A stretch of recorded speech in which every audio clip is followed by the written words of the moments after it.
Hello and welcome. This is Mouse Gunner, and I have a brand new game for you guys, Scrap Mechanic. This is another sandbox building game, similar to Space Engineers, Medieval Engineers, and From the Depths. Now, it has a different setting than those other games, but it's similar in concept, and I tend to like those games. I've featured them on my channel in the past, so I thought it would be fun to take a look at this game. So I've done a little poking around with the game, and I went ahead and built myself a vehicle. I also have a test vehicle somewhere around here. I don't really know where it got to. I was driving this around and having so much fun that I lost it. But it's somewhere around here. That's all right. We'll build a new one. But in any case, let's go ahead and take a look at what the game is and talk about what it is as well. So, as I said, this is a sandbox builder, and it is set in kind of a science fiction setting. If I remember correctly, the plot is that you've crash landed on a planet and there are evil robots that you have to contend with, but so far none of that is really in the game at the moment. It is only having the creative mode at the moment and is very much in early access, and as a result it's very rough around the edges and spots, but the building mechanics are pretty solid, and we'll go ahead and take a look at that and showcase that mostly. So for this video, I'm just going to show off some basic building, and I have a more complex vehicle here, but I'm going to build a very simple one to showcase how that works. Then maybe I'll demonstrate how I built this more complex vehicle and how it functions. So let's go ahead and take a look at the inventory to see what blocks are in the game at the moment. So you have a lot of basic building blocks here: concrete, wood, metal, and so on. And then you have some mechanical bits. Now these blocks up at the top are going to be your main useful ones. So the ones that are in blue and the ones that are in orange are your main useful ones. Now the ones that are in green outside of the wheels here are mostly for cosmetic purposes. And it's mostly going to be these blocks in the upper portion that you're really going to be focusing on. Because with that being said, when you're in your inventory, all you need to do is click and drag anything into the slots that you have to place it. So if I want to place a wood block here, I would do so. And if I want to replace a bearing back into my toolbar, which I do, let's go ahead and do that. Also, there is a handbook here, which you can grab and bring into your toolbar. And with that in your toolbar, all you need to do is move to it on your toolbar with your number keys, or scroll through with your mouse wheel, and left click to activate it, and here's your basic rulebook. Now, this is done in kind of an IKEA manual style where it's more pictures that demonstrate things rather than words. But I think it's a really nice way of explaining it in very simple terms. And I'm not going to go through it here, though, as I've already gone through it myself. And if you get the game, you can look through this, and it will explain most of the way the building works, and you can look at it in-game, which is rather nice. In any case, let's go ahead and grab the bearing, as that's something that we'll really need. As a matter of fact, this is probably one of the most important pieces for any mechanical construct. But to start off, we first need to select our lift. Now, the lift is an interesting concept in this game, and it's not something I've really seen in any other game. And this is going to be your starting point for a build. So you go ahead and place that in the world, and it allows you to also manipulate it. So we don't have to have flying ability or anything like that, like you might see in Space Engineers, to really be able to build as precise as we want. Instead, we can use this lift, and we can maintain our grounded perspective with our character and not really have that be an issue. Another thing you can do, I will point out, though, you can only have one lift in the world at a time. So if I place another one, it makes the first one disappear. But I can also place a lift on an already existing vehicle. So to do that, I just left click, and then I place the vehicle where I want to work on it. And at that moment, I can raise and lower it to work on it. If I place another lift, it goes away, or I can right click on any block to delete it. That includes the lift. So let's go ahead and build something very simple, a very simple car. And I'm going to go ahead and select a wooden block here, and we can either place one at a time, or we can drag out a box to build off of. So I'm going to go ahead and build out a basic frame that is, let's see, 1, 2, 3, 4, 5, 6, 7 wide. Let's do an even number here, so we'll make it 8 wide. As a matter of fact, let's do that on the other side so it's more symmetric. There we go. And then to pull out, all I need to do is click and drag, but the arrows in the block are important consideration. So I can change that with the Q key, and this is also how you can change the orientation of any blocks as well. So this is the direction I can pull out. So there we go.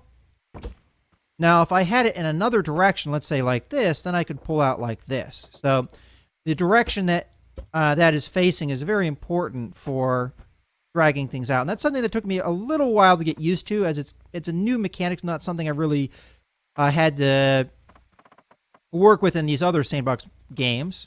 And I kind of like it once you get used to it. So now I'm going to build some mounting points for suspension for our vehicle. This is going to be a very basic vehicle, and I don't really know how stable it's going to be. As a matter of fact, this is probably longer than I really want. Let's go ahead and cut it off a little bit. And to delete, you just right mouse button, and you can click and drag just as you can with the left mouse button placing. It's the same mechanic. And let's bring this up a little higher for the front suspension. There's a reason I'm doing that, because we need to build off the bearings for steering. So the bearings, we raise this up. As a matter of fact, I have multiple bearings in my inventory that I just now noticed. But when I place the bearing, I can then build off of it, and this will allow for rotational movement. So for steering, I would like to place my suspension directly off of that, but it doesn't let me, and that's kind of unfortunate. So I'm going to have to place another block. It's not really that big of a deal. But it usually means that the front end of your vehicle is going to have to be a little bit different if you're going to do front end steering than the back of your vehicle. As you can see here, we don't need to go up nearly as high in the back as we do the front.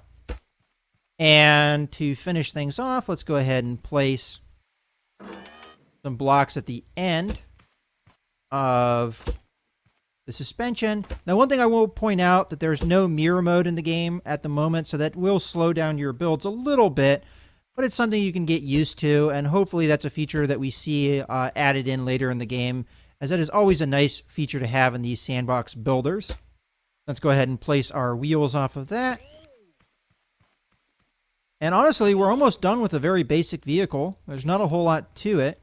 All we need now is our steering control and our actual power for the propulsion. So let's first put down our seat.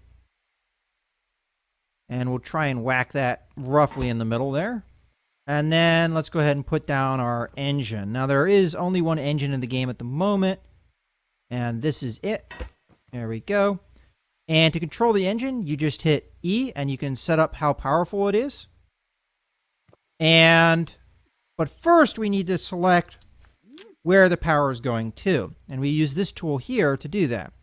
And all you need to do is click and drag on the bearing that you want it to power. And you also want to make sure that the power is going in the direction you need it. So right mouse button will change that direction. And that is correct. And it looks like this wheel is correct. So that's good. Then we need to connect the engine to the steering so that that is controlled by the steering. And then we need to connect the steering bearings to our controls. And I believe I may have to flip these as well to get them to be properly aligned. And that's all we need. Now, technically, we could power the front wheels, but I'll just make this a rear-wheel drive vehicle. And to start up, first we have to get rid of our lift so that we're actually on the ground. And then we just hit E to get in. And you can see a little bit of the rough edges, as the physics are a little bit wonky of the character. And you see him bouncing around and glitching out as we go. Let's just make sure the steering is working okay. So left and right appear to be working. Let's make sure the power is working. Oh, you know what? I didn't set up the power, so let's go ahead and bring that to a stop. Now, the power that you can set the engine with, I think it already defaulted to setting 1. We might want to go up to 2 or 3. 3 might be a little bit too much power, so let's go up to 2. It might be a little bit pokey, but probably be fine for this vehicle. And obviously, the heavier your vehicle is, the more power you're going to need to drive it. Still, that's way too pokey for me, so let's go ahead and ramp that up one more notch. You do have to be careful with this, because if you do max power on a vehicle this small, it will be uncontrollable. All right, here we go. Of course, I'm also used to hooking these things up for rear-wheel drive. All-wheel drive. So maybe because I have only rear-wheel drive, I'm going to probably have to bump it up yet again because it's still pretty pokey. And it's just one of those things. You just have to fine-tune the vehicles. I don't imagine this will be too stable, as it is pretty narrow. But as you can see, it's very lightweight, and it's very agile, but also hard to control. I don't want to drive too far away from where I was, though, so I don't lose my nicer vehicle, which was somewhere over here. Now, you always go into third person when you're controlling the vehicle. There's no way to go in first person at the moment that I'm aware of. But as you can see, I'm having probably... I mean, I don't know if you can see, but I'm having quite a bit of a trouble keeping this going in a straight line, and that's just because it's so lightweight. Now, if I had that engine power down a little bit more, and this is kind of the problem with the engine power as I see it, it's either too pokey or too much power. So it'd be nice maybe in the future if we have a little bit more fine-tuning of the engine power, as it can be hard to get it just right. Let's go ahead and take a look now at the more complex vehicle here, which I tried to make look like a Jeep-style vehicle. So I have this hooked up to the engine in here. This does have all-wheel drive. Let's go ahead and slap this on a lift so we can see how I constructed it. So I built this around the idea of trying to make it built in the way that an old-school automobile would be. So we have a chassis frame here that I built all the mechanical components off of. Let's go ahead and grab this so we can see a little bit better. So this frame comes up here, and then the suspension is built off of it.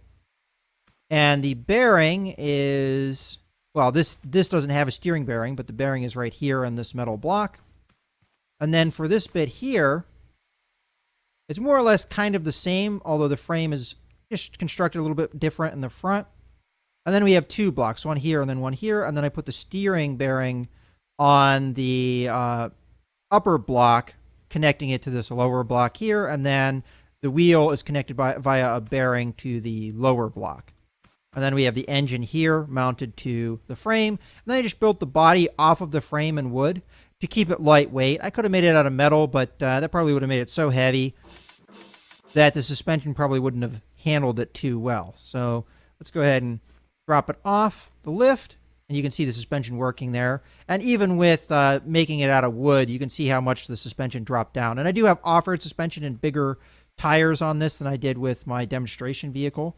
Let's go ahead and hop in. I also have a radio in here, which is actually functional. I'm not going to play it too much, though, because I don't know if the music is copyrighted or not. And you also have the ability to have a passenger in this seat as well. And I believe there is multiplayer in the game. I don't know how well it works at the moment. And I haven't really tried it out, so I couldn't really tell you. Let's go ahead and try this vehicle out. But it drives pretty nicely. It has a wider wheelbase and it has more weight on the wheels, so it's a lot easier for me to control. And being all-wheel drive, it can handle the terrain pretty well. And you can set up the world to be flat. You have two choices, either having the more sloping terrain as we have here, or set it up to be flat terrain, probably so you can test things out more. There's a little bit of a test of the off-road, so we had a little bit of an issue there. Now, you can flip vehicles, or if you're ever really in trouble and you're stuck like I am, although technically I got out there. But let's say you get in trouble and you flip the vehicle. One nice feature about that lift is even if the vehicle is flipped over or stuck somewhere, all you need to do is grab your lift, grab the vehicle, and put it somewhere, and it will automatically right it. So that's a really nice feature about the lift. It's a nice way of recovering your vehicle as well. In any case, I think this is going to wrap up the video. I just wanted to showcase very basic building in this video and how you do it, and show off the game itself. I think this has a lot of promise, and I look forward to seeing it develop more. So this is Mouse Gunner, signing out.